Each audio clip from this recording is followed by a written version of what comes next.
Murph, episode 135, Jonna Mendez, what a studette. Mm-hmm. This is another studette, episode 136. And you know what?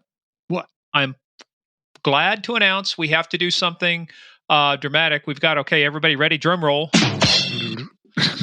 Murph is officially off the shit list. Woohoo! Look at me.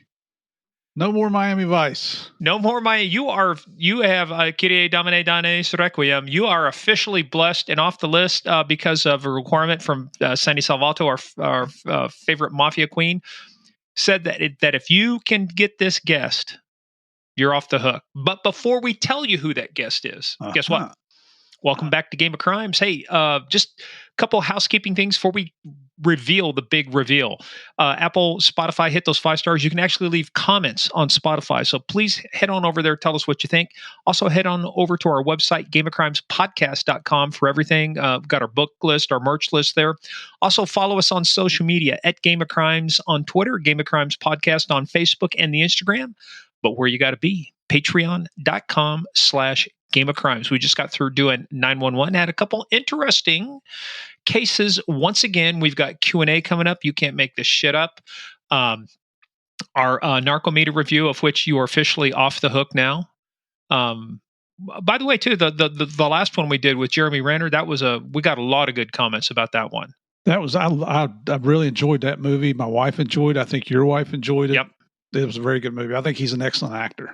And we realized we had watched that, but it had been, you know what happens with the pandemic and all the COVID and everything else. You watch stuff and then you go back to rewatch it. It's like I'm watching Narcos Mexico now.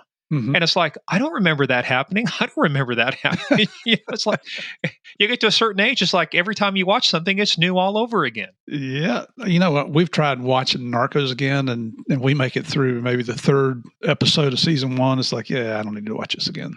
Yeah, well, you know about it. Yeah. So we kind of got a thing. We let things go on long enough. We've done it with Game of Thrones. Game of Thrones is an investment. So you do that, you got to invest time. But we've watched things for the second time and you pick up a lot of neat stuff. But, after 2 times, it's like, sorry, unless it's one of your favorite movies, like Die Hard, greatest Christmas movie ever made. We'll watch that every Christmas. There you go. All right. Guess where you can find that out? Patreon.com/Game of Crimes, where we do all of that stuff. Also, hey, folks, remember, this is a show about crime. We talk about bad people doing bad things and bad people doing bad things to good people. We take the story seriously, but never ourselves. We never take ourselves serious. No, and one of the ways and you can find out we don't take ourselves seriously. Just type in Game of Crimes fans in Facebook. Head on over there. Our favorite mafia queen, Sandy Salvato, rules with the iron fist with the velvet glove. We'll let you in. Come in and have the fun and see what all the fun is about. But Murph, one of the ways we show people we have fun, we've got this little thing we call what? It's time for Small Town Police Blotter. It's the Popo. It's Popo. So, Murph, things are getting more and more realistic. You've seen those masks that are out there? Yeah. They put masks on, right? Well, you might do a better job of getting away with it if you don't do what these guys did. So, police had no idea who carried out a Valentine's Day heist at a Payomatic. It's kind of one of these check cashing things because the thieves were dressed as cops and wearing high-quality Hollywood masks that make them look like pro wrestler Goldberg, kind of bald. So you got cop uniforms on and stuff, but they were happy customers. And what do you do when you're a happy customer of a product, Murph? What might you do? Oh, you might take a picture of it. Yeah, and leave a review, right? Uh-huh. So investigators tracked the disguises to a pro shop, Composite Effects, which turned over emails from the alleged robbers. Well, they're convicted now. Edward Byam and Akeem Monsalvage. I'm sending this message to say I'm extremely pleased by CFX work on the mask. The realism of the mask is unbelievable. They were foiled by politeness, but their mothers would be proud of them. Nice try, guys. Nice try. Hey, Murph, you ever had a plan backfire on you?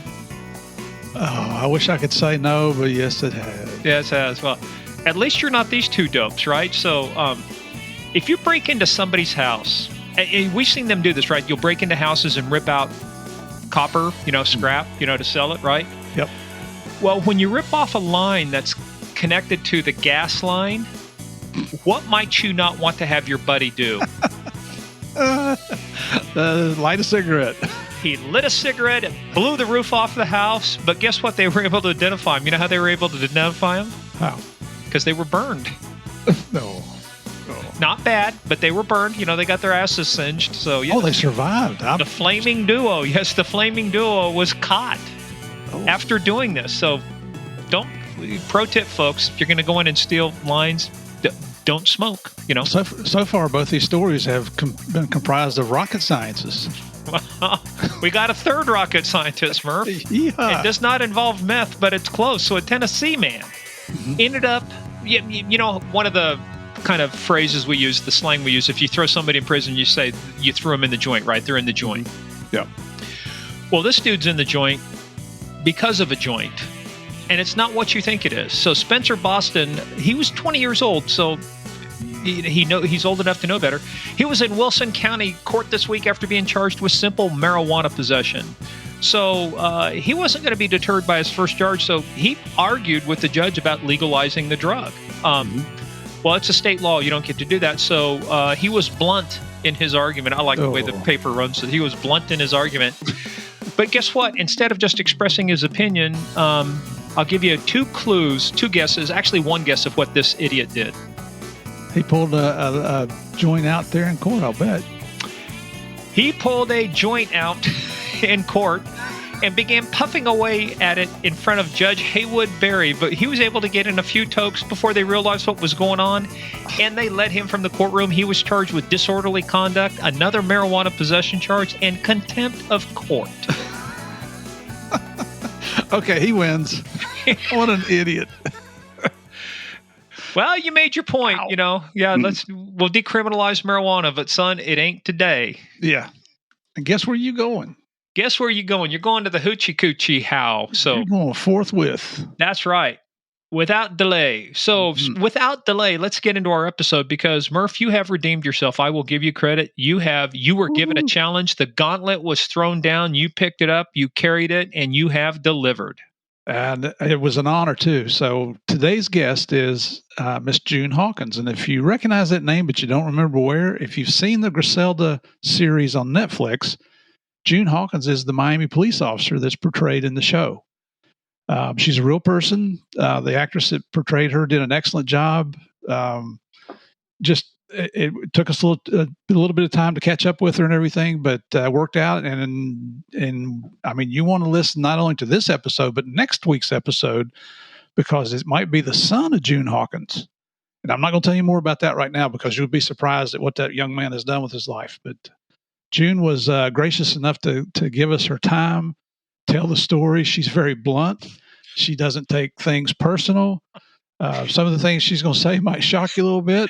You got to listen. You got to listen to the end, folks. You just got to listen to the end. That's all you got to do. She knocked it out of the park with one of her very last statements, and you'll be able to tell when you hear it. You'll know what we're talking about. I still think I was set up. I told her about that, but I didn't ask her to do anything. That was all her own doings. That was all her own doing. Okay, well, if you want to know, you're going to have to listen in because but I'll tell you, it was interesting because this now completes the cycle for us, Murph. Everything that Netflix has done related to originally started with Narcos, right? So, I would say almost everything. We've gotten some of the people. We still haven't gotten some folks on from Narcos Mexico, but right. But we've got seasons 1 and 2, seasons 3 of Narcos. We've got Griselda now, and we do have some linkages, some tie-in to Narcos Mexico. But this kind of completes. Boyd Holbrook come on. Yeah, we had Boyd on, and as we found out too, when talking to Javi was actually detailed down for a while when Kiki was kidnapped. That was one of the first things he did. Yeah.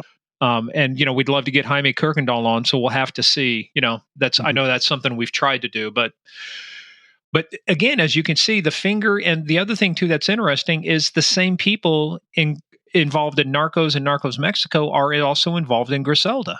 Oh yeah, and they're just knocking it out of the park every time. The productions that they come up with are outstanding. As soon as they come out, they're some of the biggest hits that Netflix ever had. So between Eric Newman and Doug and Carlo, you guys are doing an outstanding job if you happen to be listening to this. And if not, you need to start listening. You need to start listening. Well, Murph, there's only one way we're going to find out what they should have been listening to. Yeah.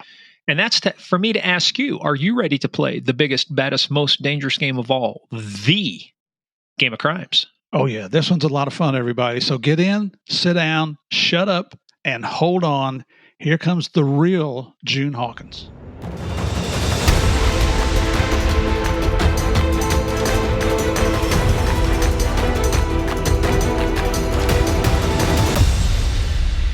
So today's interview is designed for one thing and one thing only.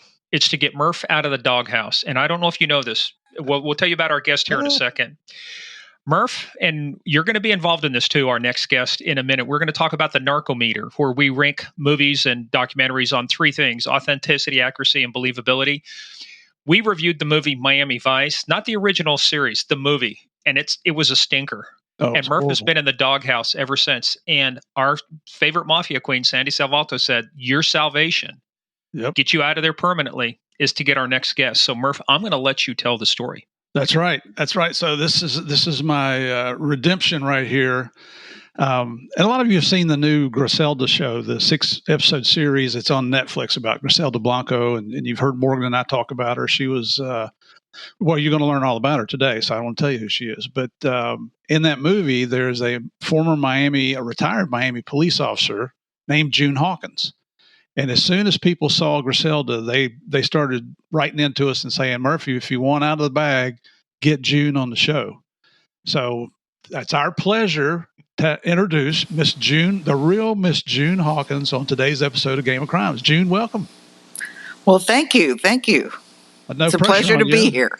No pressure on you, but everybody wanted to hear from you. Nobody wants to hear from us. They want to hear from the person, the real. And I got to tell you, June, first of all, welcome. It's a great honor to have you on because we have a thread going now. I think we have everything on Netflix that has dealt with, Pablo Escobar, the Cali cartel, the Medellin cartel. You have now completed the cycle for us because Griselda, obviously, and we're going to talk about her. But before we get started, I just wanted to ask you, because we have to ask you, did you watch the series on Netflix? I did. Okay. And this is going to be a test, right? So give us a proportion, like, okay, tell us how much of it was right on authentic, how much of it was sort of authentic, but they kind of took some liberties for TV, and how much of it was just complete, total, just made up. Oh boy. Let's see. I would say that about 40% was in the middle, kind of some true and some not. Another 30% was completely made up. Yep. And that's, what am I up to? 70% now. And then the rest, 30% was, pretty true. Right. Yeah. And you know what? You have just nailed it again, Murph, because what did you say about Narcos? I said about a third was true, a third was kind of true, and a third was just straight out Hollywood bullshit. Exactly. But you know what, Griselda, June, I'm sorry, I started calling you Griselda. That's all right. I've been called worse. The one thing we learned, June, was that Hollywood never lets the truth get in the way of telling a good story, do they? Absolutely. And they had they had a theme or a slant or a desire to present a certain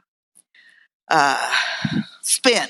Right. And that's all right. We didn't, we told them stories and we didn't have editing authority, of course. We just told them, they asked us questions and, we told them stories, and they did what they wanted to do, which is spin it the way they wanted to. I can give details of that later if you want.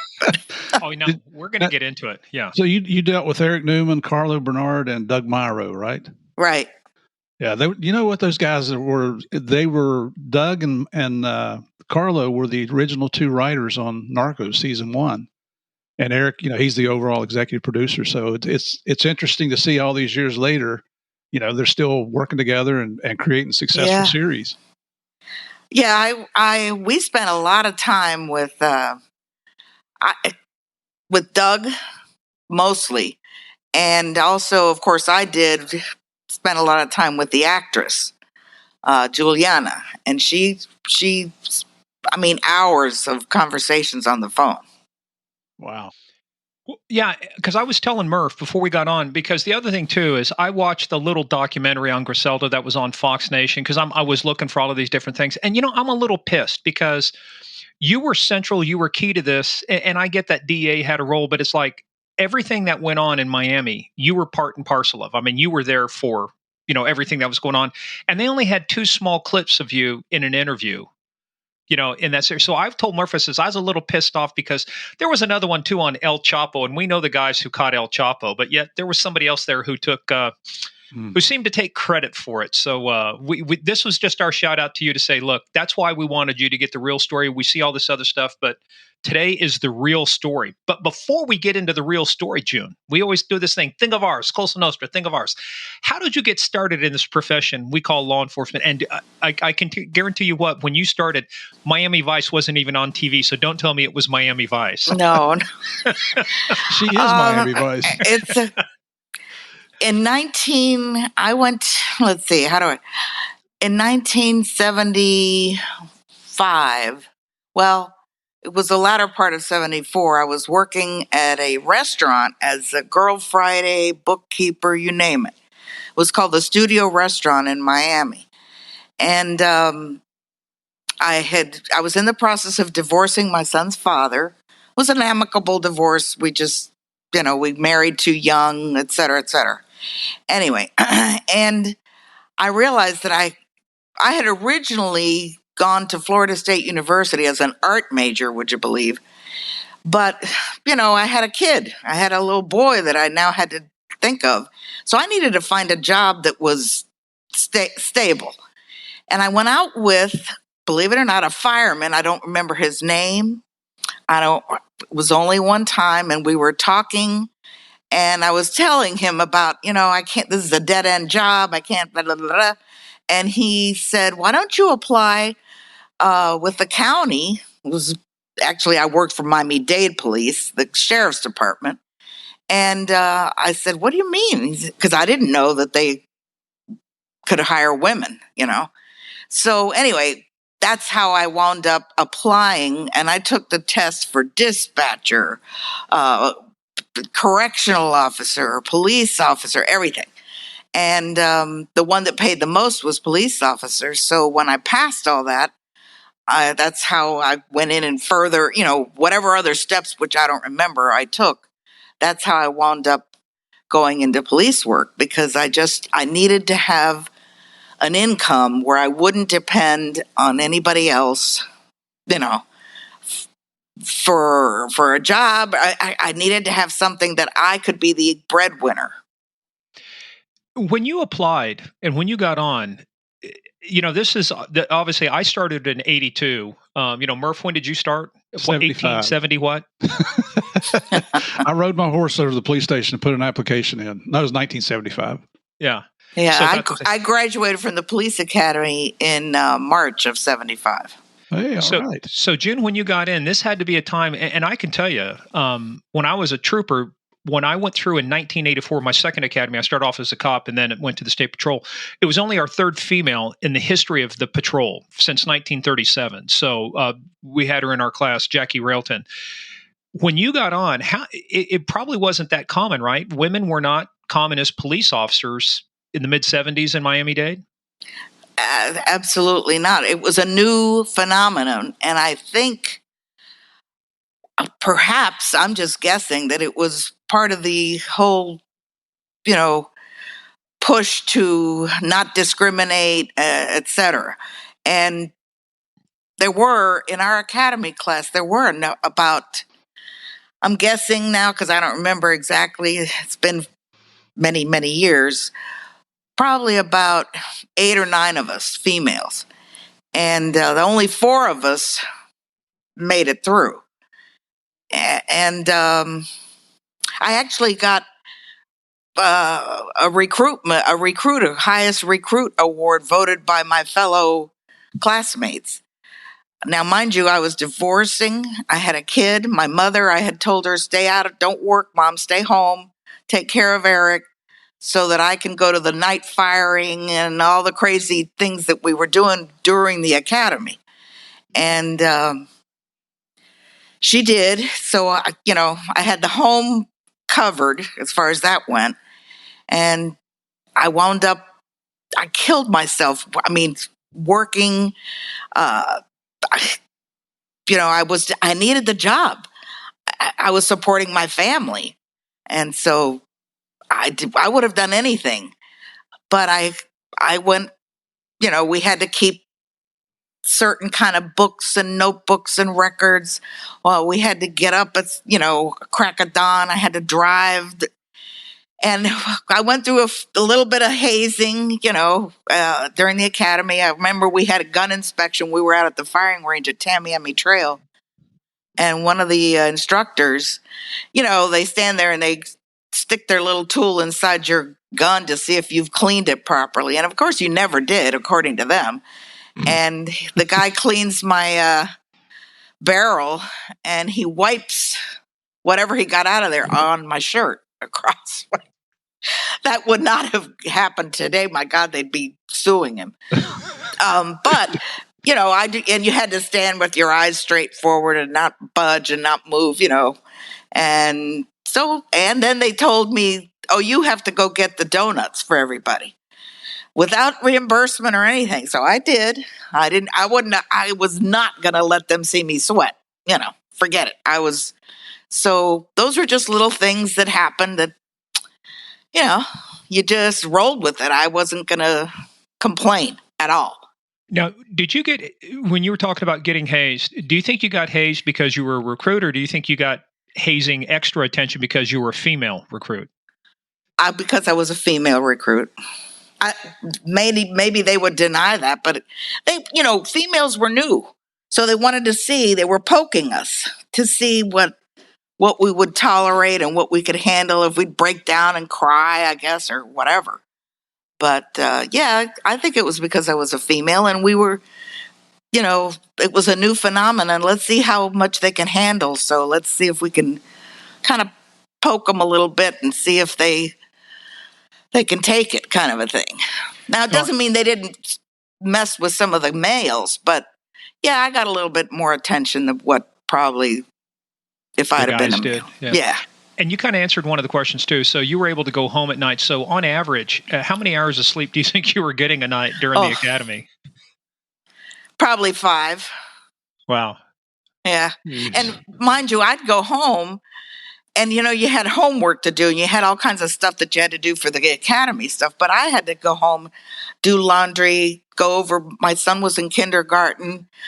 We had a little bit of school work to cover. So all of that I would do before, let's say, he got to bed around 9 o'clock at night. And then afterwards, around 9:30 or 10 is when I could work on the police academy stuff. And then you'd have to be back at what time the next morning? Oh, I would say, if I recall, it was probably around 5:30, 6 o'clock. And how far away were you living from the academy? How far did you have to drive? Oh, that was a good 35 minutes or 35, 45 minutes. Wow. Yeah. Tough times. So what you're basically saying is you really weren't interested in the job. You're just doing the bare minimum, right? That's a joke. It's a joke. How long? Unless you're interested in the job without telling us you're interested in the job. Well, let me see, 5 hours of sleep, doing this, doing that. I mean, that's you went through a lot. I mean, you put as much work in after the academy, was over, during the day as you did in the academy, it sounds like. Yeah, I think so. And we had study groups. Did you guys have that too? Well, anyway, we had study groups. I think at DA they were called drinking groups. But, well, DEA, drunk every afternoon, we got to live up to the hype there. Let's go study this bar over here. Come on, follow me. We had study groups, and so we participated in that. And we had I remember there was a young woman. Maybe she was a little older than I was 25 then. Maybe she was, I don't know, early 30s or something. She had 4 kids, and she was a little Puerto Rican girl, little tiny thing. And she had trouble sometimes with her English and spelling. And so I'm not saying that I'm a goody two shoes, but I did coach her along since I could speak Spanish fluently. I would explain a lot of this stuff to her. And as it turns out, within the first year, she wound up getting married and quit and went on her way. But she worked hard at it. She tried. Yeah. How long did your academy last? Was maybe 3 months, not quite 3 months, I think. Yeah. And we had these crazy these two guys that were our, physical fitness type instructors. And when I say crazy, because they were both Vietnam veterans and they were a little bit nuts. And if you weren't running, if you weren't running fast enough, they did this to the men and the women. They'd just come right up behind you. When we'd run around the track and all that, they'd come up behind you and just kick you in the ass. All right. That was just what they did. Well, I mean, I know it's hot in Miami all the time, but what time of year did you go through the academy? What months do you remember? Well, let's see. If I got out in March, it would have been, thank God, January, February. Yeah. Yeah. So tolerable anyway. Tolerable. Right. Yeah, when I went through basic training in Fort Leonard Wood in 1979, we had a lot of drill instructors that were former Vietnam guys. They had no. I swear to God, if one of them, I think he was holding an M60 machine gun at the range one time. I think if he'd had his way, he would have just fired off an entire belt of ammunition across the top of our heads to get our attention. They were not patient. I'll put it that way. They were, but I expected that. I expected it to be kind of like Marine Corps stuff. It wasn't that bad, but that's what I thought it would be. Yeah, but in a way, and this is you're going through before the big Marielito boat lift hits Miami, right? So almost in a way, they're preparing you for combat because this is kind of the beginning, and that's what we're going to get into with Griselda and everything else. I mean, really, Miami and that whole area starts turning into a war zone. Is what it felt. Absolutely, yeah. Hey, so let's define a couple of things before we get started because Murph got it wrong. I tried to tell him. I said it's Miami-Dade. He kept saying Miami. So you've got Miami and Miami-Dade. Right. See, Murph was Well, even in the Griselda movie, they refer it as Miami. And in Dade County, you had 27 municipalities in the county that had their own little police departments. And the sheriff's department, we had jurisdiction throughout the entire county. The city of Miami was the next biggest department, and they had their own homicide unit. And I think Hialeah was the next biggest one after that. And Miami Beach. So those were like the top 4 or 5. Those were the bigger agencies. And the county assumed a lot of the forensic processing of evidence and blood work, all the fingerprints and all that stuff went to the county. If you were with a smaller agency, you sent and the county also investigated. You had a mutual aid agreement, and we investigated their homicides that occurred in their jurisdictions, except for the bigger ones, Hialeah, City of Miami, Miami Beach. Wow. So talk about your progression. So when you get out, do you go right to the road? Do they do, obviously anytime there's still, you have things like, you've got your FTO, your field training officer and your field training phase. Did they take you right to the road or how did that work down in Miami-Dade? Yeah. It was uniform patrol. And at that time at Jackson Memorial Hospital, there had been in previous years some sexual assaults. It was a nursing school. They trained nurses there. And a couple of them had gotten raped in the parking lot. So they assigned a lot of us newbies to that effort. And they had us on foot patrol and also in cars. And we had permanent assignments in the emergency room because you had both sides of an incident. They'd fight in the emergency room and so forth. So that was the initial. And, the initial push was to put us at the hospital. And a lot of the females and the Hispanic officers and a lot of the black officers were, because that was new, they were hiring minorities, and they put us in that, I guess it was a testing ground in the Jackson Memorial area, and the other one was at the airport, Miami Airport. Now, was this foot patrol? Did you have vehicles, or was it just like manning a building? What did it tell us? What it looked like? It was both. Some of it was foot patrol. A lot of it was foot patrol in the parking lots, because that's where the nurses parked their cars, and they wanted to avoid, the strong arm robberies and the rapes and the break-ins of the vehicles. And then they had, of course, you were lucky if you got assigned a car. Now, you couldn't go too far out of the area. The hospital was a huge complex, but I remember one time my friend Cheryl, who graduated with me, she's since she got shot in a robbery, but she and I were in a car, and one of the things you did when you got the car, you had to go through the car wash. Well, we got stuck in the car wash, and we were getting a call. And we're cracking up, and she's looking at me, and her mascara's running down her face, and we're both, because we didn't want to get on the air on the radio and say, hey, we're stuck in the car wash. Luckily, one of the attendants came over and turned the thing off so we could get out of there. But you go flying out of there with bubbles and soap all over your car, right? Yeah. It was just a funny incident. Things like that happened, We just all the time. Those are the funny stories you remember from your law enforcement career, because it doesn't happen to everybody, And I used to. We had an old man, an old black guy who was very sweet, but he was a homeless guy, and he would sleep in the emergency room. I forgot his name, but whenever we had a new rookie that we wanted to train on a simple arrest, we would look for this guy. Let's say his name was Joe. And he would always he wanted to get arrested because then he could get 3 meals. 3 hots and a cot. So, exactly. So we would look for him. And one Thanksgiving, I'll never forget this. It was cold in Miami, unusually so. What, did it get below 60? Probably. But he was freezing to death, and the nurses were complaining because he was sleeping in the wheelchairs in the emergency room. So I went over there and I said, let's say, Joe, the ladies don't want you here. He said, yeah, I know. And he said, but I got no place to go. I said, well, how about this? Tomorrow's Thanksgiving. It'll be holidays. You'll have 4 days of meals and a warm bed. But I got to say that you were rowdy and you were, causing a disturbance. He says, yeah, I understand. And he very cooperatively went through the whole bit. I filled out the form, the A form, took him to the DCJ, the Dade County Jail, and he had at least 4 days of, food. Yeah. It's a shame, isn't it? Yeah. We used to dump some of our vagrants, didn't dump, but we used to drive them over to the city jurisdiction and drop them off. And then the city would come and drop them back off. That was a Freudian slip. No, look, you made them somebody else's problem. We've all done that. Yeah.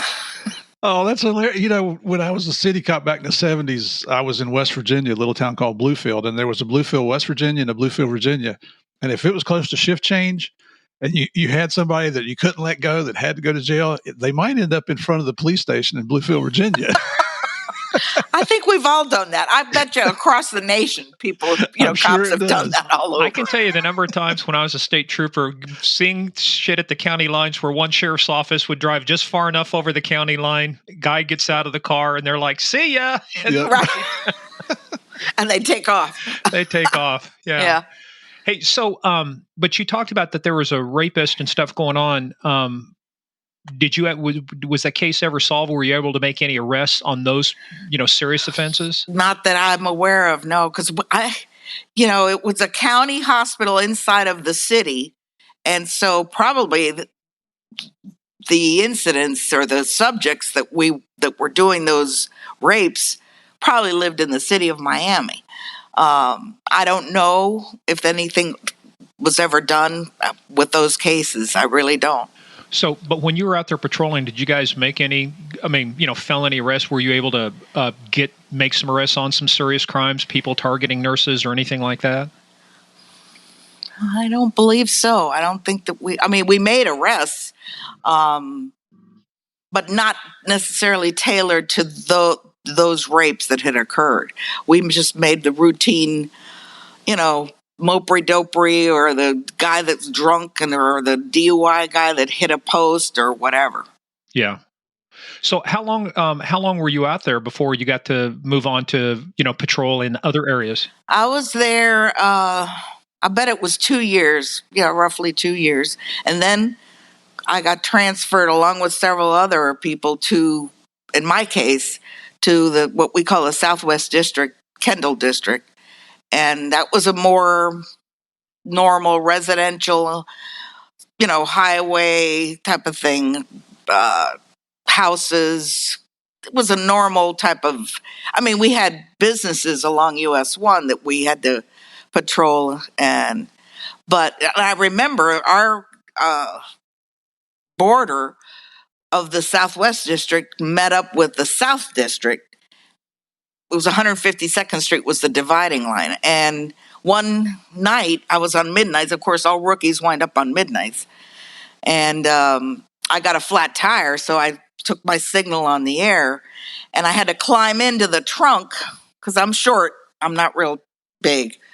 And I was in the process of getting the spare tire out, and some lights came, and I got out of there because it was not a great area. And it was another cop from the other side who had heard me take the signal, and he helped me change the tire, which was real decent of him. Well, I was thinking, if you thought about being stuck in a car wash was bad, wait till you're stuck in the trunk of a car. You got to, if the thing had fallen down, exactly. That's why I jumped out of there as quickly as I could. Yeah. So, but I take it by what you were saying, though, too, is that you were solo cars, right? Just one-person cars? Yes. At that time. Now, there was some discussion on the department that they didn't want two women. This was the times, Yep. 75, 76, 77, that they didn't want two females riding in the cars together because they wanted a male to be there because of the extra strength, I remember that when I was a rookie, still fairly new, I was the only female on my squad with the incident with the flat tire. And my fellow officers were, they didn't want to insult me by, when I took a signal, when I'd stop a vehicle or something, I know they didn't want to make me think that they didn't trust, but they would sit in the distance and wait to see how it turned out.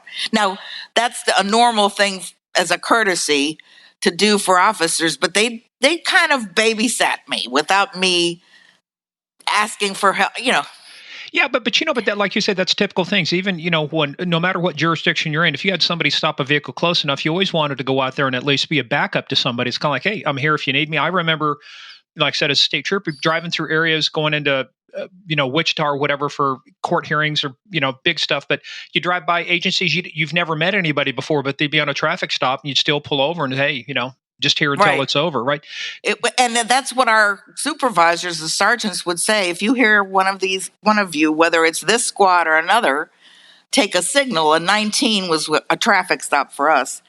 I want you to go by, at least slowly drive by, or at least, stand back or park a distance away, but be there, especially on a midnight shift where there's nobody around, just in case something happened. But they did that, for me, pretty regular. And they used to, it was funny because, the cops have terrible language.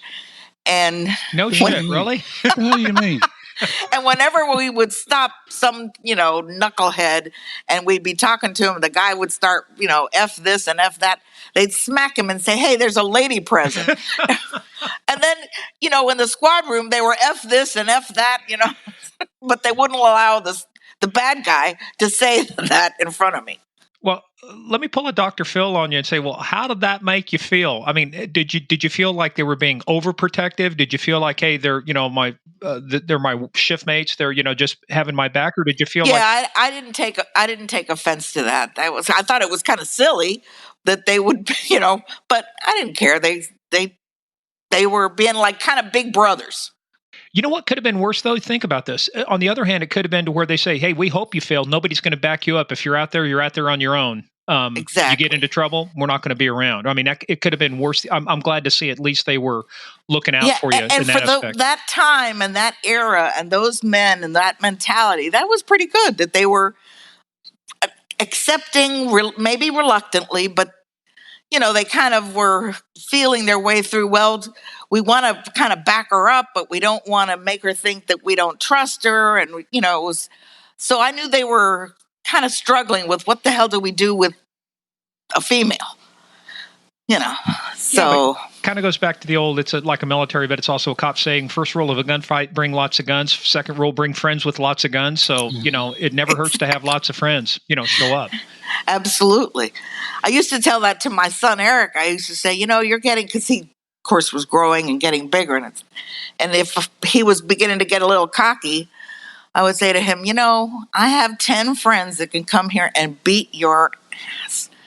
And no one, Eric, so don't give me any back talk. And, Well, we interviewed him, and I think he can confirm some of that, too, that he was maybe just a tad bit of a challenge growing up.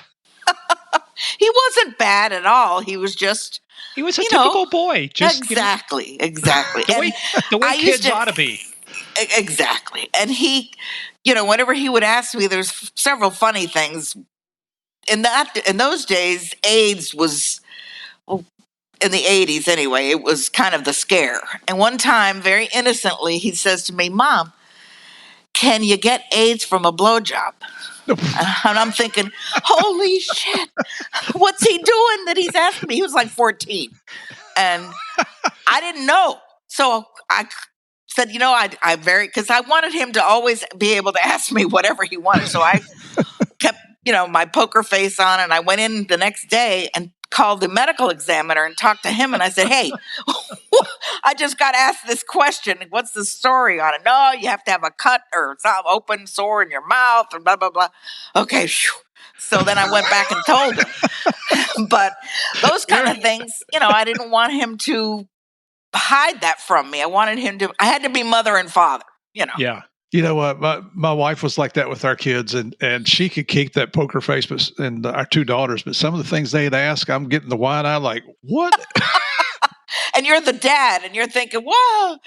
I'm supposed to keep the poker face, but my wife was very good at that. But one of our daughters, one time, she was in trouble, and boy, I was letting her have it. And she looked at me and she said, "I'm calling the cops on you." I said, "Baby, I am the cops." Exactly. No. Murph, sorry, quick diversion.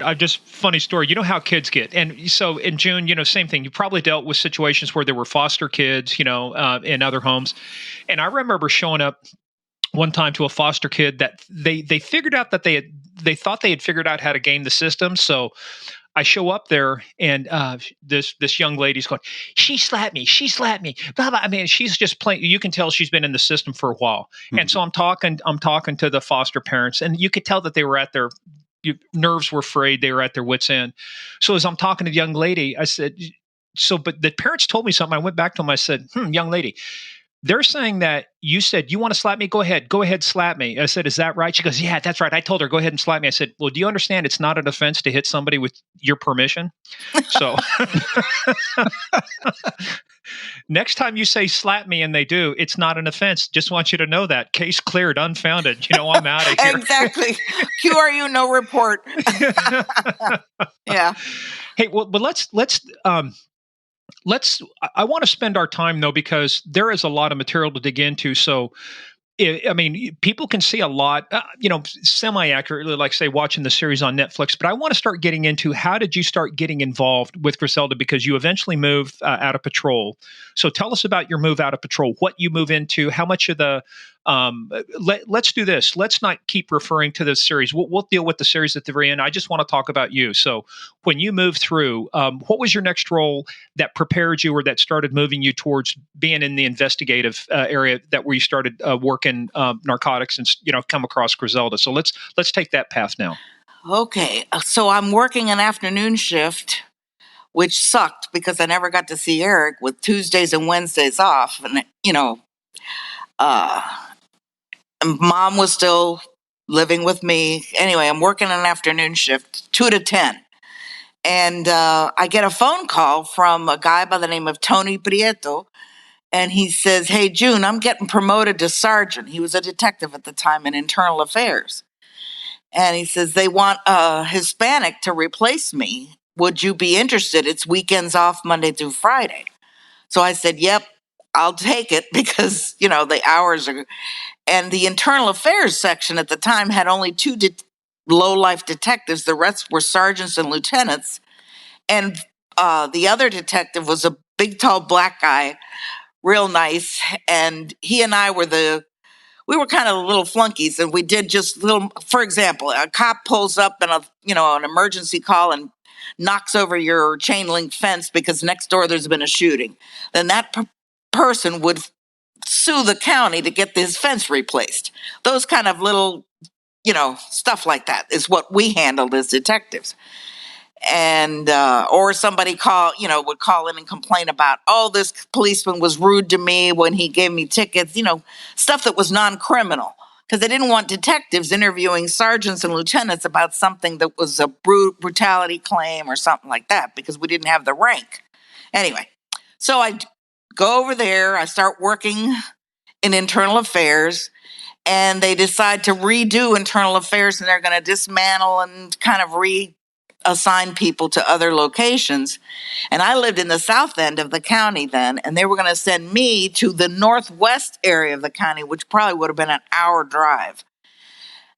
So I had my resignation letter ready to go, and I had one of the secretaries type it up for me, because I couldn't. I was just going to quit. This is impossible for me with a kid and driving and all this stuff. So she goes apparently to the lieutenant and says, she's going to. I just typed up her resignation letter, and he takes it to the major, who then apparently, without me knowing it, calls one of the chiefs of the division, not the main director, but one of the chiefs, and says, "Hey, we got a girl here. She's Hispanic. She speaks Spanish, and they're going to screw her over by sending her, Northwest District and da da da." And that chief, his name was Charlie Black. He calls me on my little desk phone. I freaked out because he says, "Hey, this is Chief Black. I want you to go down to homicide and tell them that they've got a bunch of cases that was right after Dadeland in July of 1979. And then, so I wind up basically being forced upon the homicide section. And of course, coming from internal affairs, they were all a little You were leery. very popular, weren't you? Right. They were like, "Who is this bitch?" Hey, June, real quick, before we pass over, you mentioned Dadeland. I think a lot of us may know what it is, but give us just a quick 30-second thing on what Dadeland was and why that was so a big event. Dadeland was this beautiful mall in the south, in Kendall area of Dade County. Very middle class, upper middle class, very nice area, very residential. And the mall had all these fancy stores. Anyway, the Crown Liquor Store was one of the businesses there, and two Colombians went in to buy liquor, and they were enemies of Griselda. And we wound up having this major it was like 2:00 in the afternoon, middle broad daylight. They pulled up with basically what we call the war wagon, and it had all kinds of guns inside, and it was lined with bulletproof vests and the pull down door in the back. Anyway, they abandoned that, but they shot up the Crown Liquor Store with the two intended victims inside and just made Swiss cheese of them. And then they strafed the parking lot. They hit one of the clerks in the ankle. Mothers are running with their baby carriages and stuff all over. It was crazy.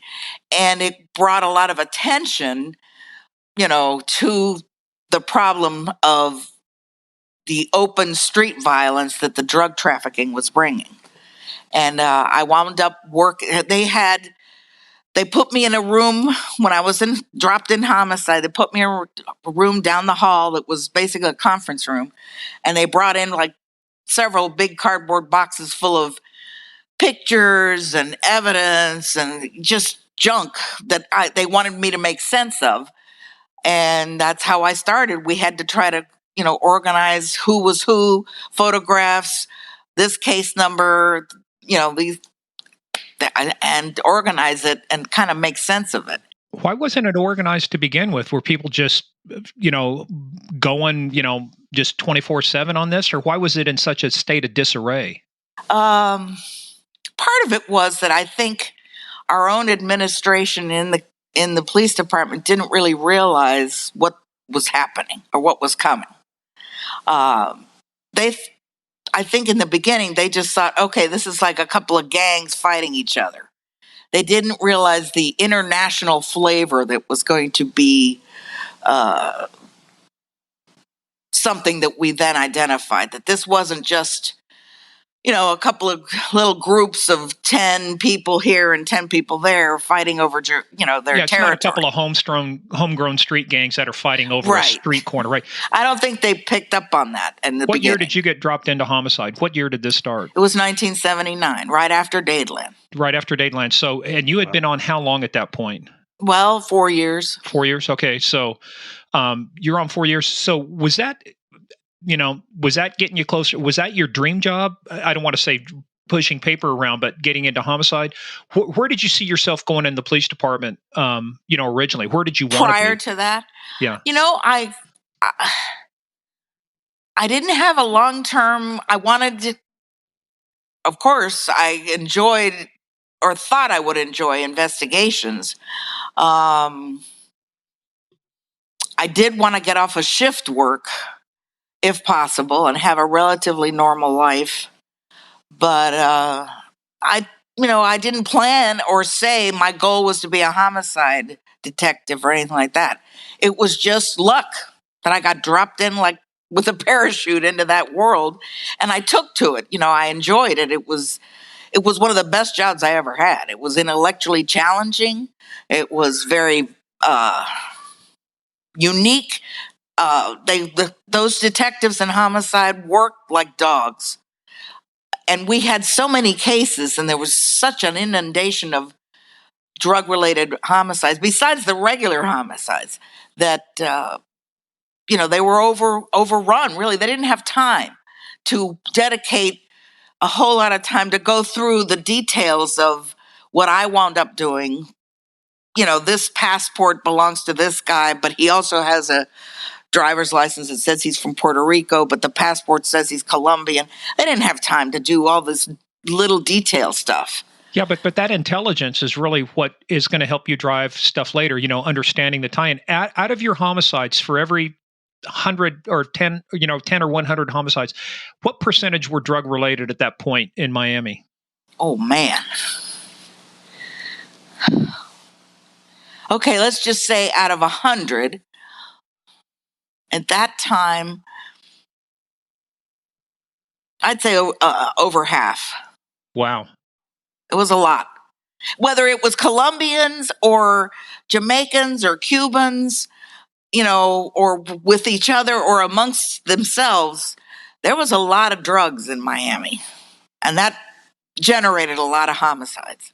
Is it fair to say then that like it's been portrayed in the past, that the Dadeland massacre really opened everybody's eyes, and that's when the violence started to escalate as related to drug trafficking in South Florida? Yes, I would say that's fair. And here, you have to kind of understand, the Colombian traffickers had seen or viewed or perceived America and the United States. A lot of them had watched mafia type movies, Elliot Ness, where they, with machine guns, shoot them up kind of thing. So they saw a lot of those movies when they were growing up in Colombia. Besides having a terrible history of violence, as you well know, in Colombia. So I don't think they grasped that having a big shootout in the middle of the daytime was going to cause such an outcry, And there was another incident, for example, one of our homicide guys, it was after Dadeland, driving down the turnpike, got off on his way to go home, and 2 cars, Colombians, shooting with MAC-10s at each other, as they're flying down the highway. And Mike McDonald freaked out. He got on the radio and said, I got to, and then this was once again in the middle of the day. It wasn't at night. They weren't trying to hide it. And they got off on Caribbean Boulevard, and there was a school bus full of kids unloading kids, and they're still shooting. Oh. I mean, it was, wild like that. It was truly wild. And I think they underestimated that the public was going to just be freaked out. Mm. So have you seen the movie Scarface? I have. Oh, but a long time ago. Yeah. Do you think that was accurate? I mean, I know a lot of it's fabricated. It's Hollywood, but the violence that they portray. Yeah, the violence part's pretty accurate. And, we had not experienced, I don't think, also the kidnappings and the torture, to discover a victim in the middle of a field. And, for example, his fingertips were burned with the cigarette lighters, like they used to have the little, you could see the little, the cars, and there would be a little circle of heat, right? The coils, those little coils. Those coils, and they would burn his fingertips. That also helped in not being able to identify him. But that kind of sick, kind of stuff was, it wasn't anything. I mean, people killed each other all the time for a number of reasons. But that was a unique kind of malice that was involved. Fortunately, most of the time they did it to each other. So you have the case closed. You show up, the suspect and victims are the same people. You list them on the same line. And I hate to say this, but there was a part of you as a cop that, we sympathized even with the poor kids that were hurt because of these shootings, meaning relatives of the bad guys. You feel bad for the child. But for the adults that are involved in this, if they wound up getting shot, there was a part of you that, you feel bad because it's a human being. But on the other hand, you say, well, you live by the sword, you die by the sword, right? And they almost invite that kind of a lifestyle into their world. Well, you've just kind of encapsulated, basically the whole Griselda story because, we start talking about a lot of violence. So let's start talking about that. As you're working this homicide, obviously you're working homicides, but drugs are so entwined with that. Are you working with anybody outside of Miami-Dade, with other agencies, with DEA at that point?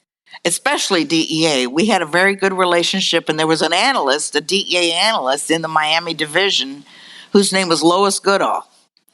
And she did, a lot of the analytical phone record. And what was great for them, at least, whenever we had a homicide, whether it was drug-related or not, but, let's say we have somebody shooting it up in a house, and there's 2 or 3 bodies. You go in, and the entire house becomes your scene.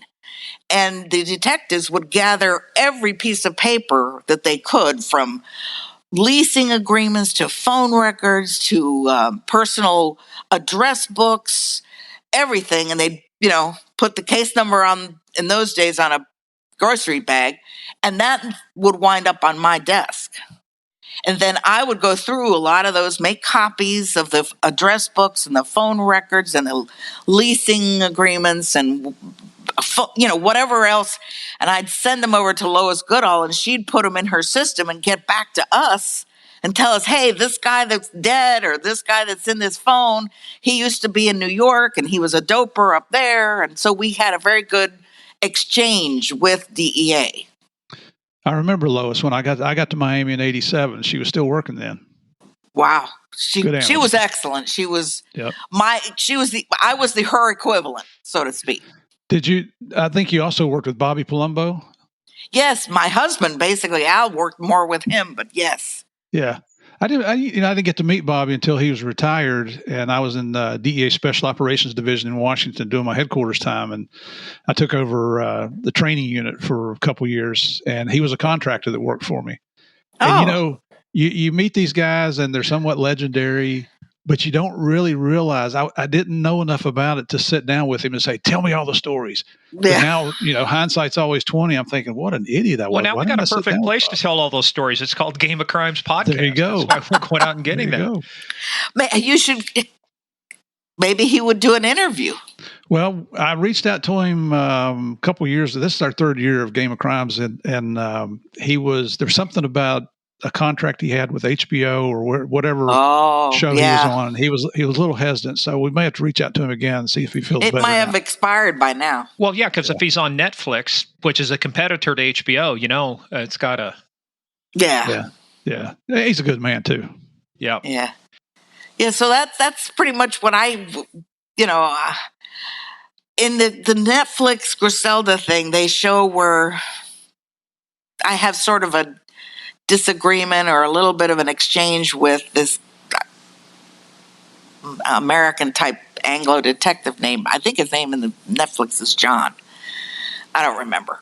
But was anyway, that the cheesy one with the mustache and kind of the swagger? He kind of gave me a hard time a little bit. Well, this guy had been, when I had been in Southwest District where I had the incident, with the flat tire thing. He was on another squad, and he was surly and just a real negative kind of guy. And then I land in homicide, and he's there, and I think, he didn't personally attack me, previously or anything, but you could tell he was not on board with the females in general. Well, no, he wasn't a warm and fuzzy kind of guy. Huh? Exactly. And so I was doing my usual, trying to figure out who was killing who. And I knew there were 2 or 3. I had a woman informant by the name of Olga, and I got her through Charlie Cecil, who was a DEA agent. Yeah, I remember Charlie. Charlie Cecil, and he kind of put Olga in touch with us, and she and I had many conversations on the phone. She would tell me a lot about Griselda. Anyway, she told me who the likely hitmen were, and by then we had started collecting photographs, and and I had a folder with every time we'd detain, even if we didn't arrest, if we just brought in 5 Colombians from a house that had belonged to a victim or something, we'd bring them in, fingerprint them, take their picture, and I'd start a file on them. Anyway, the long and the short of it is that he had a case where a woman was killed right in the middle of the daytime on Milam Dairy Road. Poor woman. Her name was Graciela Gomez. And she was being chased. She was a Griselda victim because she owed money or some such thing. They're both, she's in a car. Somehow there's a stoplight. People in front of her are a couple of tourists. And Graciela gets out of her car because these bad guys have now gotten out of their car and they're shooting at her. And the couple, the tourists, open their back door and let her hide in the back seat. Wow. Well, that was a mistake because the bad guys come right up. They actually move the passenger, female tourist woman. They push her aside and they crank off several rounds into Graciela, of course, killing her in the back seat of their car. Welcome to Miami, right? And so that's the case that John had that I wound up submitting to the lab. We didn't have DNA then. We just had fingerprints and, blood, the usual other stuff. Yeah, you can only do blood typing back then, type A, exactly. Type B, you could type secretor, A. non-secretor. Exactly. Yeah. And so I submitted Carlos Zapata, some guy by the name of Jaramillo, anyway, another guy, who were likely shooters. And bingo, it hit that the gun that was recovered had fingerprints from one of the guys, this Carlos Zapata. Well, John got pissed because I guess he thought I was withholding information or something. And he came and confronted me, and not in a terrible way. He said, "What the hell is this? You submitted the fingerprints. Who is this guy?" And I said, whoa, chill, man. It's lucky on my part, but it stands to reason that if you've got 2 or 3 or 4 hitmen, just like if they were Italian mafia guys that everybody knew were kind of the enforcers for the Italians, well, these 3, and one of them hit. And that's one of the stories I told the Netflix people, and that's how they developed it into that little bit of he was not, happy with me over that. Instead of being appreciative. He later came around. He married a Cuban girl. He quit drinking. And he became much more personable. Yeah, but I got to tell you, in the series, he was such a dick that if I'd run into him, I would have wanted to just give him a little bit of the elbow. He was a dick back then. Yeah, yeah. Hey, well, let me ask you now. You're starting to do this, and I want to make sure people, because you weren't saying the name Griselda, because my hearing's a little off. It was Graciela. What was the victim's name? The victim in that case was Graciela Gomez. Graciela Gomez, right? So when is the first time though the name Griselda Blanco starts coming across you? You got all these homicides, you got all this stuff going on. When does that name start popping up, start bubbling up in your investigations? Pretty much within months after Dadeland, and it was through Olga, the informant that I got from Charlie Cecil. We hadn't heard of Griselda, other than DEA is the one that alerted us to Griselda. Charlie Cecil did, and Olga, the informant, did, and we started hearing about her, and I started writing memos and giving them to all the detectives about, hey, it looks like some of the cases you guys are handling are being motivated by an internal war that's going on one of whom is headed by Griselda Blanco. And let's kind of bookend this real quick too. So when that name Griselda Blanco come up, now that you look back historically, how long had she been operating in Miami before she started coming to how long has she been in the area? Like a year before, 2 years before? I would say before the Dadeland, she was probably cranking up at least 2 or 3 years before. We just didn't know it. And that's what I'm saying. That's amazing with the amount of dope she was slinging through there, the people that she was doing. And, informants, right? People want to talk. They want to make money. At least you get a little snippet. The fact that she was able to stay under the radar for that long, 2 to 3 years. Yeah. I mean, that's what makes stuff tough, right? Is when nobody pops their head up. I'm reminded of, and I'm trying to think of the guy's name. He was a Harlem gangster, but he was not on anybody's radar until he showed up. I think it was to a Muhammad Ali fight wearing a $100,000 mink coat. And somebody from NYPD goes, "Who the hell is that?" And this we should be looking at him with this $100,000 coat. And after he got arrested and all that stuff, he points back and says, "My big mistake was showing up to that fight, drawing attention to myself." Yeah. Exactly. Yeah. Hey, during this time, June, did the name Pablo Escobar come up at all? Oh, I'm pretty sure it did. Yeah. But he was, as far as I can recall, he wasn't in Miami or South Florida as much as Griselda was. Pablo was still operating out of Colombia. Mm-hmm. Spoiler alert, Pablo's dead. Just want everybody to know we're giving away the end of Narcos. Pablo's dead. Yeah.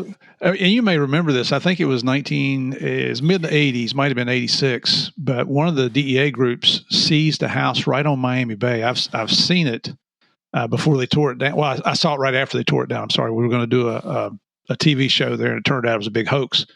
But they pulled the deeds on it, and it was titled in the name of Pablo Emilio Escobar Gaviria. And it was beautiful. Had a beautiful dock out back, and you walk on the dock, and off to the right, you could see Miami Beach. You look over to the left, you could see the Miami skyline. It was one of the most beautiful sights you could see there. But he put it right there in his name. It was, they had the money to influence the Miami Federal Reserve had more money in those days than any Federal Reserve Bank in the country. These people had so much money.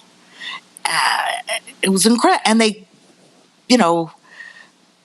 paid off realtors. They paid off the people who sold cars, Mercedes-Benz and the high-end, Maseratis and all this. They used to tell us that people would come in with grocery bags, paper bags full of cash, and say they wanted to buy 5 or 6 or 7 cars. You think a dealer's going to turn that down? No. A car dealer's not going to say, "Oh no, I can't take that." Well, that was back too in the days when they would file the currency transaction reports. $10,000 and more, you had to file a CTR. Then they would try to get around it by saying, "Well, let's just do 9,900." Well, then the feds and everybody started getting smart. They started looking at smurfing, structuring transactions.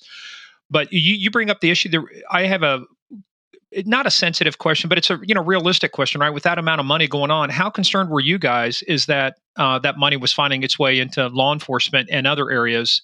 One of the ways to get information is to bribe people. Pay off the cops. Yeah. It's funny that you should mention that, because shortly after I landed in homicide, being from internal affairs, when you answered the phone, you had to identify yourself. When someone called the homicide bureau, and you'd say, "Oh, Detective Hawkins, Miami-Dade homicide," and so you'd identify yourself. Well, within 6 months of not that I had anything to do with it, but of going to homicide, we had, I think it was 5 or 6 homicide investigators indicted by the FBI. And that was separate from the Colombian stuff. They had been working with a Cuban guy who was a doper, and they were basically taking bribes. And they wound up getting, and the reason I mentioned picking up the phone, I don't remember but after a certain number of days, they had all our phones tapped in homicide, the FBI did. So when you picked up the phone, within 90 days or some kind of time limit, they had to notify you that you had been identified on a wiretap. And that's how we wound up, I did. I was like freaked out. What am I, but it was one of those. And then later on, Alan, my husband, wound up being in charge of a investigation was called the River Cop case. Yeah, yeah. And that's when it was terrible. It's terrible as a cop to have to investigate other cops.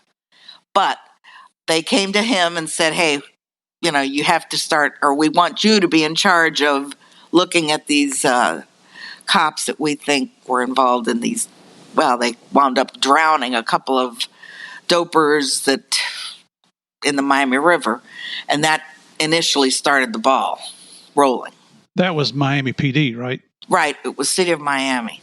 So here's just a piece of trivia that I'm sure you don't know about, but when I was stationed in Colombia from 91 to 94, one of the Miami River cops that had been indicted had fled to Colombia.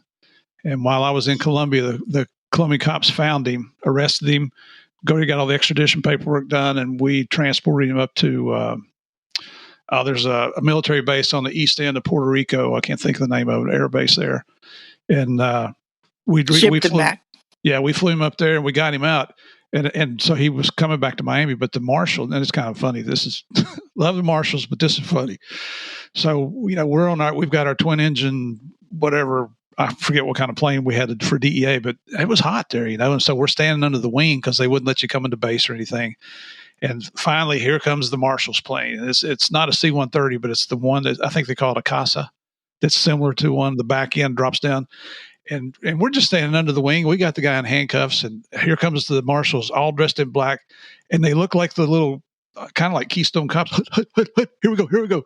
And they came over and they surrounded us, and then their outer perimeter dropped down to one knee with their guns pointing out.